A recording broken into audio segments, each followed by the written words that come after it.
gente, sejam muito bem-vindos. Mais um encontro nosso, mais uma sala de leitura. Mais uma vez estamos aqui e é um prazer, um privilégio estar com todos vocês. Hoje é a nossa sala de número 195 do nosso plano de 365 dias. Vamos seguir, vamos em frente, coloque dentro de você o propósito de ir até o fim. Reforce isso dentro de você, né? Reforce esse propósito. Muitas coisas vão acontecer para que você desista, desanime. Vá em frente. Coloque dentro de você esse propósito. Seja bem definido para que você chegue ao final do ano conosco, tendo lido a Bíblia toda. Se você está chegando agora, não tem problema. Segue, vá em frente. Depois você resgata os dias que já foram passados, tá bom? Nós estamos lendo a carta aos Hebreus. Hoje nós vamos concluir essa carta. Já abre a sua Bíblia. Hebreus, capítulo 11. Vamos fazer uma oração breve e vamos em frente.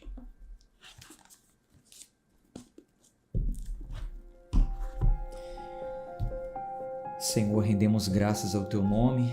O Senhor é muito bom e as Tuas misericórdias duram para sempre.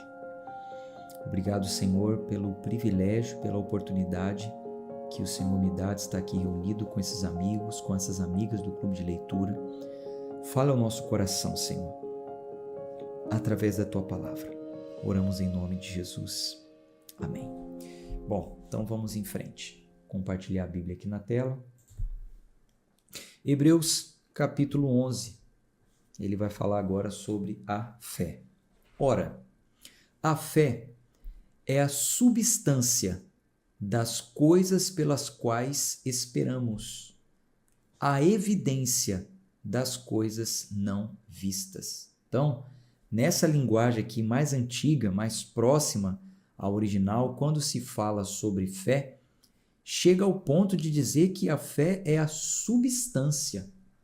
Ela é tão firme, ela é tão fundamentada, que o autor aqui aos Hebreus, ele diz que a fé é a matéria, né?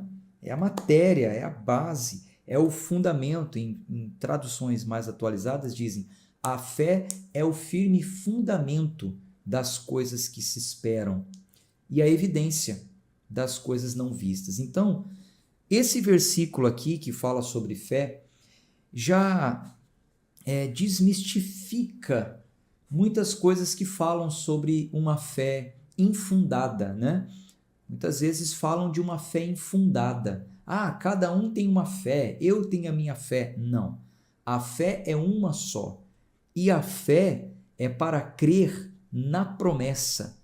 A fé, você vai ver aqui no decorrer da leitura, que a fé é para nos dar um fundamento, algo substancioso, algo realmente quase que palpável, né? É fé, não vemos, mas é quase que palpável e cremos.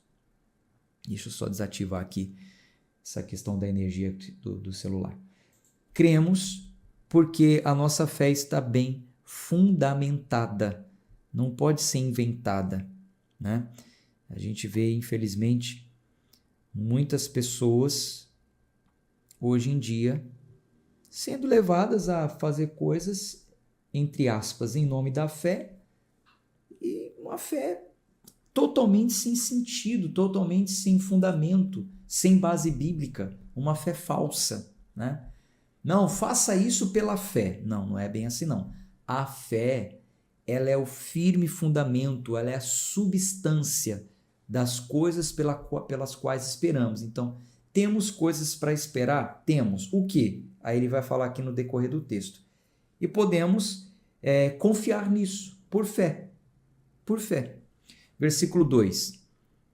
Porque por ela os antigos obtiveram um bom testemunho.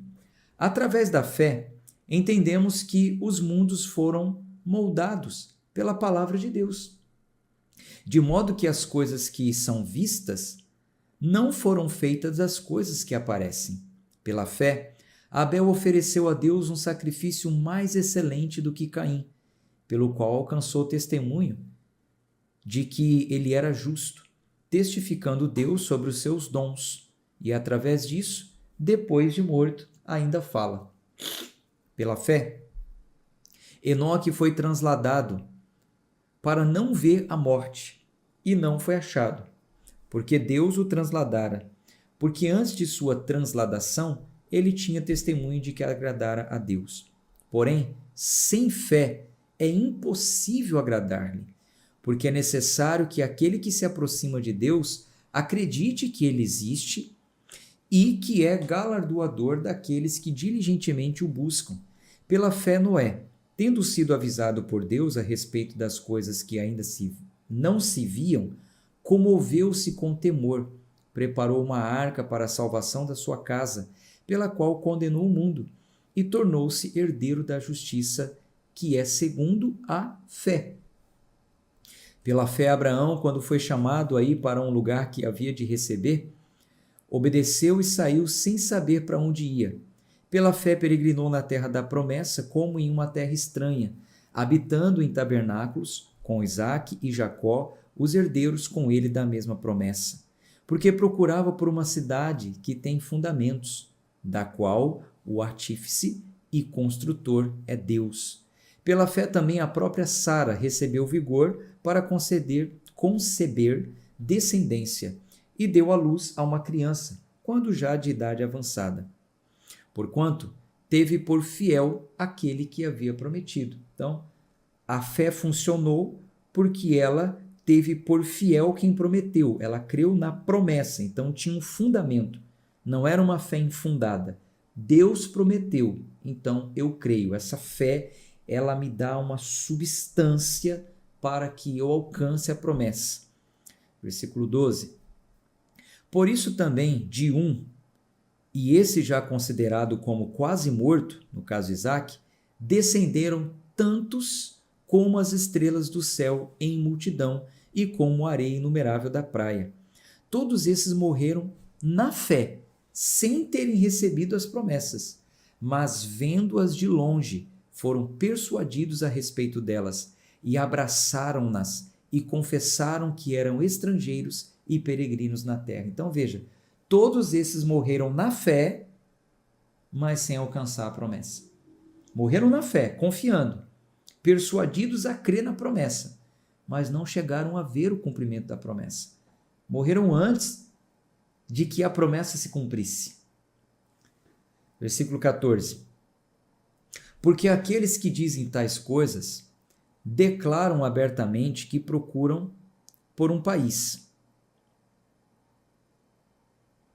Versículo 15. E verdadeiramente, se lembrassem daquele país de onde haviam saído, teriam tido a oportunidade de retornar. Mas agora eles desejam um país melhor, isto é, um celestial. Por isso também Deus não se envergonha de se chamar seu Deus, porque já lhes preparou uma cidade. Pela fé, Abraão, quando foi provado, ofereceu Isaque, e aquele que recebera as promessas ofereceu o seu unigênito. Dele foi dito: em Isaque será chamada a tua descendência. Considerando que Deus, sendo poderoso para levantá-lo, até mesmo dentre os mortos, e então também figuradamente ele o recebeu.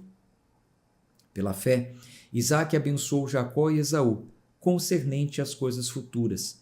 Pela fé, Jacó, quando estava próximo da morte, abençoou ambos os filhos de José e adorou, reclinando-se sobre o seu cajado.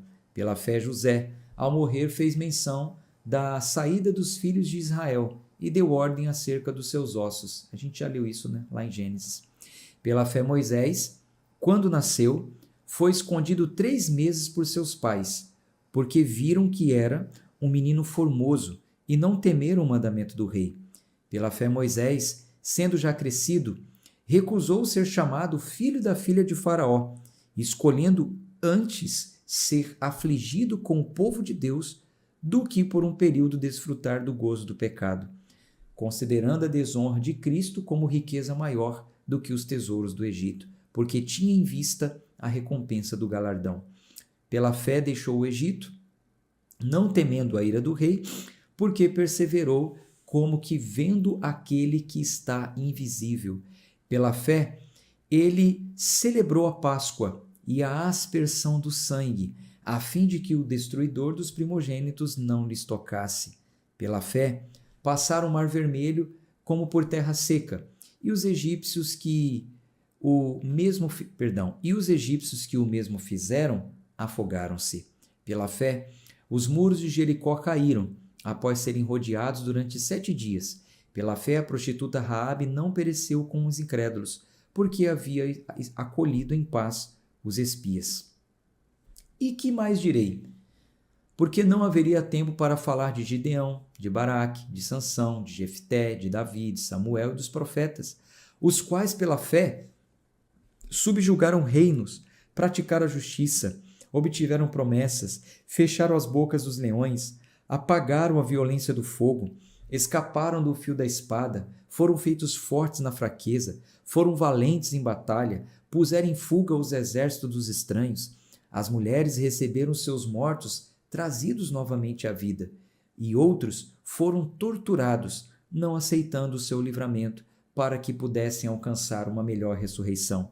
E outros foram testados com escárnios e açoites cruéis, de fato, e além de cadeias e prisões. Eles foram apedrejados, cerrados ao meio, tentados, mortos ao fio da espada, vaguearam sem destino, vestidos em peles de ovelhas e de cabras, sendo destituídos, afligidos e atormentados, dos quais o mundo não era digno.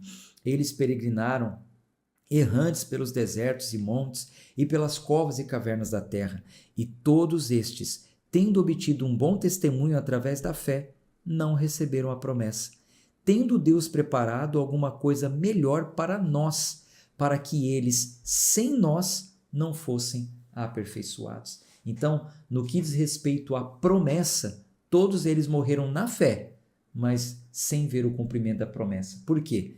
Porque Deus, versículo 40, tendo preparado alguma coisa melhor para nós, para que eles, sem nós, para que eles, sem nós, não fossem ser aperfeiçoados.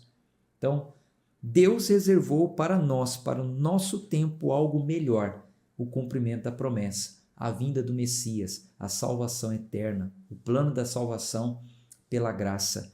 Eles não chegaram a ver esse plano em plenitude, né? Todos eles morreram antes de ver o cumprimento dessa promessa, mas morreram na fé. Capítulo 12. Bom, é uma leitura assim mais narrativa, né? Não há muito a que se falar, então estou fazendo aqui uma leitura mais dinâmica.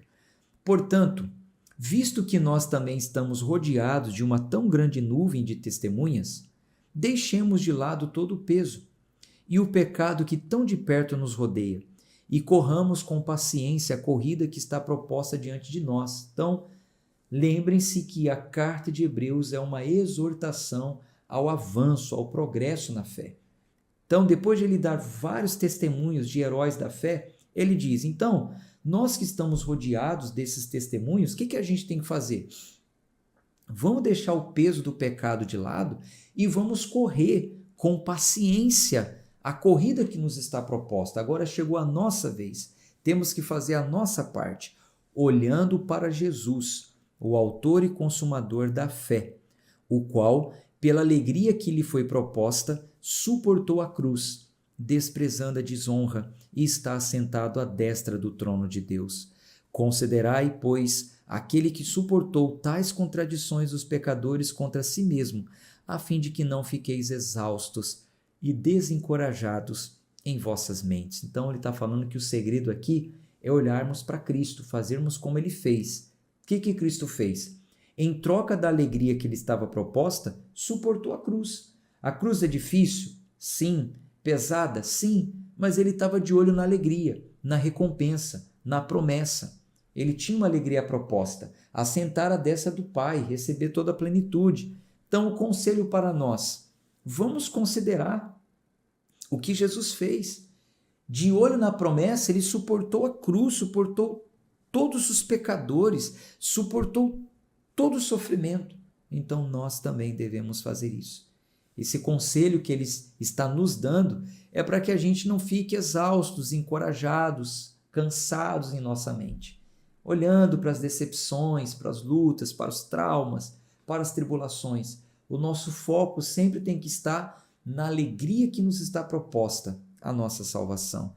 Vós ainda não resistis até o sangue, lutando contra o pecado, e vos esquecestes da exortação que vos fala como a filhos. Filho meu, não desprezes o castigo do Senhor, e não desfaleças quando fores repreendido por ele. Pois aquele a quem o Senhor ama também castiga e açoita a cada filho que recebe. Se suportais o castigo de Deus, se suportais o castigo, Deus vos trata como filhos, pois qual é o filho a quem o pai não castigue? Mas se ficais sem castigo, do qual todos são feitos participantes, então sois bastardos e não filhos. Então, ele está trazendo para uma consciência de que o pai que ama o filho o repreende, não fica sem castigo, não fica sem punição para sempre estar trazendo para o caminho. Então, sinta-se privilegiado quando você perceber que o pai está tratando com você, está lhe corrigindo, está permitindo certas coisas para que você se volte ao caminho. Além do mais, tivemos pais segundo a carne, que nos corrigiram, e nós lhes prestamos reverência. Não devemos, então, nos sujeitar muito mais ao Pai dos Espíritos e viver? Porque aqueles verdadeiramente por um tempo nos corrigiam como bem lhes parecia, mas este, para nossa vantagem, para que possamos ser participantes de sua santidade. Porém, nenhum castigo parece ser prazeroso para o castigado, mas angustiante. Contudo, posteriormente produz o fruto pacífico de justiça para aqueles exercitados por ele. Portanto, levantai as mãos que se encontram cansadas e os joelhos fracos, e fazei caminhos retos para os vossos pés, para que o que manqueja não se desvie para fora do caminho, mas que seja curado. Segui a paz com todos os homens e a santidade, sem a qual nenhum homem verá o Senhor. Deixa grifado aí na sua Bíblia, ó. Sem santidade, nenhum homem verá o Senhor. Examinando diligentemente para que nenhum homem fracasse da graça de Deus, para que nenhuma raiz de amargura brotando vos perturbe e por ela muitos sejam contaminados. E não haja algum fornicário ou pessoa profana como Esaú, que por um bocado de alimento vendeu o seu direito de primogenitura. Porque bem sabeis que posteriormente, querendo ele ainda herdar a bênção, foi rejeitado, porque não achou espaço para arrependimento, embora tivesse buscado cuidadosamente entre lágrimas. Porque não chegastes a um monte que possa ser tocado, queimado com fogo, nem ao negrume, à escuridão e à tempestade. Lembra do que aconteceu quando o povo chegou lá no pé do monte? Quando eles saíram da escravidão do Egito, Moisés leva o povo ao pé do monte e Deus vai falar com o povo, só que o povo começa a fumegar, trovão, fumaça, terremoto. O povo ficou assustado com aquilo. Então, o autor aos Hebreus está falando, vocês nem passaram por isso. Vocês não chegaram a ver esse tipo de coisas. Versículo 19, ao som de uma trombeta, a voz das palavras, a qual os que a ouviram pediram que se lhes não falasse mais. Então, o autor aos Hebreus está falando que os hebreus antigos do Velho Testamento, do Velho Concerto, quando chegaram diante daquele monte, pediram que nem falasse mais nada com eles, que Moisés fosse interceder por eles. Nós já lemos isso juntos. Versículo 20. Porque não podiam suportar o que se lhes ordenava. E se até um animal tocar o monte, será apedrejado ou transpassado como com um dardo. E tão terrível era a visão que Moisés disse, tenho pavor e tremo. Mas chegaste ao monte Sião, a cidade do Deus vivo, a Jerusalém celestial e a uma companhia incontável de anjos, a igreja e a Assembleia Geral dos Primogênitos que estão inscritos no céu, e a Deus, o juiz de todos, e aos espíritos dos homens justos aperfeiçoados, e a Jesus, o mediador de um novo pacto, e ao sangue da aspersão, que comunica algo melhor do que aquele de Abel. Então veja, trazendo para os nossos dias, né? Nós também não passamos por nada do que os antigos passaram. Não chegamos ao monte do jeito que eles chegaram. Chegamos ao Monte Sião, na nova aliança. Vivemos no meio dos santos, a igreja são os santos. Temos um mediador que é Cristo, que derramou o sangue melhor do que o sangue de Abel, como diz aqui. Versículo 25. Vede que não rejeiteis ao que fala. Por quê? Se aqueles que rejeitaram o que na terra lhes falava não escaparam, muito menos nós escaparemos se nos desviarmos daquele que nos fala lá de cima nos céus, a voz do qual moveu a terra, mas agora prometeu dizendo, ainda uma vez, sacudirei não apenas a terra, mas também o céu. E esta palavra, ainda uma vez mais, significa a remoção das coisas móveis, como as coisas que são criadas, para que as coisas que são imóveis permaneçam. Portanto, tendo recebido um reino que não pode ser removido, retenhamos a graça, pela qual podemos servir a Deus de forma aceitável, com reverência e temor divino, porque o nosso Deus é fogo consumidor. Capítulo 13. Que o amor fraternal continue. Não vos esqueçais de receber estranhos, porque assim alguns receberam anjos sem o saberem. Lembrai-vos daqueles em cativeiro, como se estivesses cativos com eles, e daqueles que sofrem adversidades, como se vós as sofresses também no vosso corpo. Que o casamento seja honroso entre todos, e a cama sem mácula. Porém, aos prostitutos e adúlteros, Deus os julgará. Sejam as vossas conversas sem cobiça. Contentai-vos com o que tendes, porque ele disse, não te deixarei, nem te desampararei. Gente, que versículo maravilhoso. Que todos nós venhamos desenvolver essa confiança. Olha só. Sejam as vossas conversas sem cobiça. Contentai-vos com o que tendes, porque ele disse, não te deixarei, nem te desampararei. Você confia nesse Senhor? A gente às vezes vê tantos discursos cobiçosos, né? Que plantam ambição na pessoa, a ganância, sabe? Poxa, contentai-vos com o que tendes, porque ele disse, não te deixarei, nem te desampararei. Ele não vai te deixar, ele não vai te desamparar. Confie. Isso é uma promessa. E o que você tem que usar agora? A fé, a substância, a matéria, o firme fundamento. Essa promessa que eu estou lendo aqui para vocês não é uma conversa fiada ou infundada. Tenha fé nessa promessa. Porque ele disse, não te deixarei, nem te desampararei. Vamos confessar publicamente aqui a fé nesse Senhor? Vamos colocar aqui nos comentários assim, ó. Escreva aí nos comentários. Eu confio na provisão. Coloque aí, ó. Eu confio na provisão. Ele é Deus provedor. Faça aí a sua declaração pública.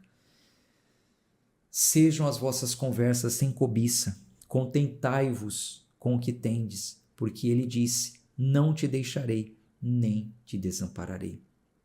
Para que pudéssemos confiantemente dizer, o Senhor é o meu ajudador, e não temerei o que o homem me possa fazer. Lembrai-vos daqueles que têm o domínio sobre vós, que vos falaram a palavra de Deus, cuja fé deveis seguir, considerando a finalidade de suas admoestações. Então, o autor aos Hebreus, ele está dando uma abertura aqui para o nosso respeito, a nossa reverência às lideranças espirituais. Até certo ponto, claro, né? Não narcisista, liderança narcisista. Mas ele está falando, lembre-se daqueles que têm o domínio sobre vós, que vos falaram a palavra de Deus, aqueles que te ensinam a palavra, aqueles que se dedicam a ensinar a você a palavra, cuja fé deveis seguir. Agora, considerando a finalidade de suas admoestações. Com qual finalidade esse líder te admoesta? Então, considere a finalidade. Se for genuína, respeite. Tenha respeito, tenha temor, tenha reverência, obediência, porque você sabe que a finalidade dele é o seu bem. E ele vai até falar mais detalhes aqui, ó. Jesus Cristo é o mesmo ontem, hoje e para sempre. Não vos deixeis levar por doutrinas diversas, tá vendo? Então fique atento, ó. Não vos deixeis levar por doutrinas diversas e estranhas, porque bom é que o coração se estabeleça com graça, e não com alimentos que em nada beneficiaram aos que dele se ocuparam. Nós temos um altar onde não tem direito de comer os que servem ao tabernáculo. Não é mais como antes, né? Que é o altar onde as pessoas colocavam e eles tinham o direito de comer aquilo. Nós temos um altar onde não tem direito de comer os que servem o tabernáculo, porque os corpos dos animais cujo sangue é trazido ao santuário pelo sumo sacerdote, em razão do pecado, são queimados fora do campo. E por isso, também Jesus, para santificar o povo, com o seu próprio sangue sofreu fora do portão. Saiamos, pois, ao seu encontro, fora do campo, levando a sua desonra. Quando Jesus carrega a cruz, ele passa por fora, né? Por fora dos portões, ele carrega para fora, sobe o lugar chamado Monte Calvário, cumprindo todo o ritual, né? No Velho Concerto era assim, eles teriam que levar para fora o sangue do pecado, enfim, a gente já leu tudo isso lá no livro de Levíticos. Jesus cumpre o mesmo ritual. Versículo 14. Porque não temos aqui cidade permanente, mas buscamos a futura. Por ele, portanto, ofereçamos sacrifícios de louvor a Deus continuamente, isso é, o fruto dos nossos lábios, dando graças ao seu nome. E não vos esqueçais de fazer o bem e da solidariedade, porque de tais sacrifícios Deus muito se agrada. Obedecei àqueles que vos governam e sujeitai-vos a eles, porque eles velam por vossas almas, como aqueles que deverão prestar conta delas, para que o façam com alegria e não com pesar, porque isso vos seria inútil. Então veja, considere, respeite, imite a fé daqueles que te ensinam a palavra. E aqui ele conclui, obedeça àqueles que vos governam, sujeitai-vos a eles, porque eles velam por vossas almas. Então você considera, ele disse aqui no versículo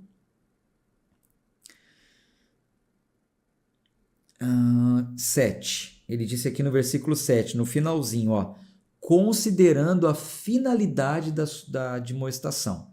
Qual finalidade? Versículo 17, ó. Obedecei àqueles que vos governam, sujeitai-vos a eles, porque eles velam por vossas almas. Então, quando a finalidade é velar pela sua salvação, obedeça, porque eles vão prestar contas delas, para que o façam com alegria e não com pesar, porque isso vos seria inútil. Seria inútil eu estar aqui com pesar, seria inútil para você. Eu estou aqui com alegria. Para mim é um privilégio poder estar aqui ensinando a palavra. É um privilégio. Eu não faço isso com pesar. E qual é o meu objetivo? A sua alma, a sua salvação, o encontro com a verdade. Então, qual é a orientação do autor aos Hebreus? Respeite, considere, imite a fé, quando você percebe qual é a intenção, qual é a finalidade. Versículo 18. Orai por nós, porque confiamos que temos boa consciência e em todas as coisas queremos viver honestamente.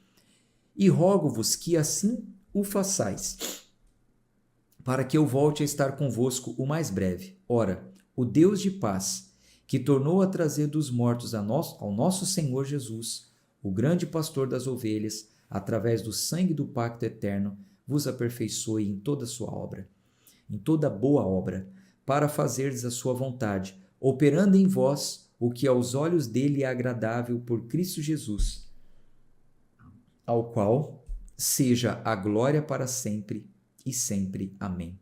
Rogo-vos, irmãos, que suporteis a palavra da exortação, porque vos escrevi uma carta em poucas palavras. Sabei que nosso irmão Timóteo foi posto em liberdade, com o qual, se ele não tardar, irei ver-vos. Saudai a todos os que vos lideram e a todos os santos. Os da Itália vos saúdam. A graça seja com todos vós. Amém. Graças a Deus. E assim nós concluímos mais um livro. Comemore, celebre as pequenas vitórias. É mais uma conquista, mais um livro concluído. Gente, vamos em frente. Não desanime, continue. Uma pessoa me mandou uma mensagem no Instagram dizendo assim: pastor, esse ano eu não estou na leitura da Bíblia, mas eu já estou decidida que o ano que vem eu vou pegar firme. Gente, eu nem sei do ano que vem. Se Deus quiser, ano que vem estaremos juntos, mas a gente nem sabe. Não espere chegar o próximo ano, não. É agora. O dia é hoje. Já começa hoje. Já continue. Você que está conosco, não desanime. Vá em frente. Vá em frente. Ano que vem é outra coisa. E o ano que vem, inclusive, nós vamos seguir em uma outra... Enfim, deixa para falar no ano que vem. Se a gente chegar lá, se Deus quiser, estaremos juntos. Um abraço de fé e força. Amanhã tem novo livro, tem visão panorâmica. É muito bom para que você convide amigos e familiares, tá bom? Tchau, tchau, gente.